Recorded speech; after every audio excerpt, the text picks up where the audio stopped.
Českým závodem Talent Cupu byl v sobotu 16. srpna závod tady v Čechovicích.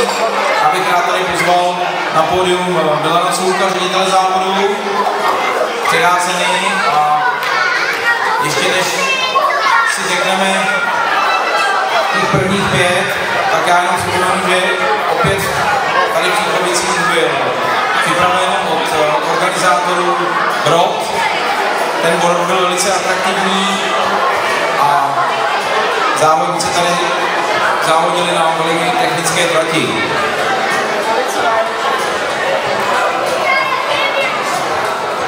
Milan nám vyhlásí kategorii žáci nejmladší.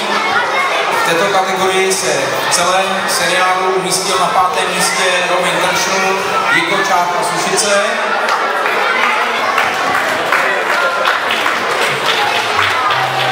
Na 4. místě se umístil Vašek Dragon z Plzně.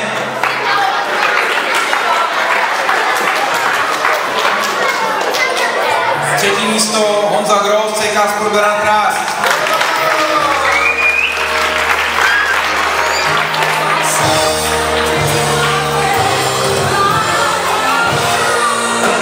Na 2. místě se umístil Adam Brabec, Bike Klub Město Touškov.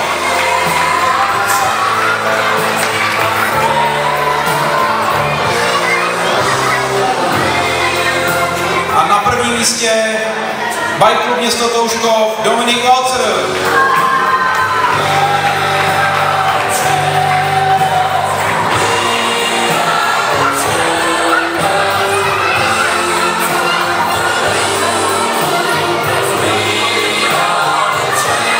Ještě jednou zopakuji. 5. místo Roman Teršl, ten se nám asi nedostavil. 4. místo Vašek Dragon z Plzně.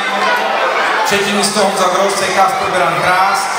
2. místo Adam Brabec, Bike Klub Město Touškov. A na 1. místě Dominik Walcer, Bike Klub Město Touškov. Já bych se zeptal potom jenom na pár slov ředitele závodu tady v Čechovicích. Závod se velice povedl a jaké máte, pane řediteli, do příštího roku plány a co vidíte trvat na příští rok? Na příští rok trať by měla být obdobná, akorát uděláme ještě půl roky za malinko těžší, protože předsedný byl Brod. Takže Brod samozřejmě zopakujeme a doufáme, že se zúčastní ještě víc dětí než letošním seriálu a aby jsme stejně všichni radost a tak dále.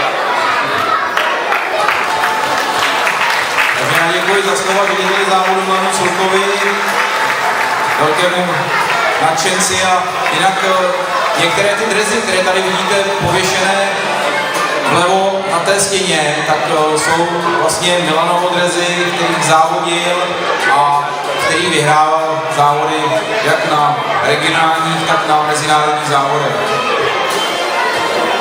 Takže děkujeme klukům a budeme pokračovat dál.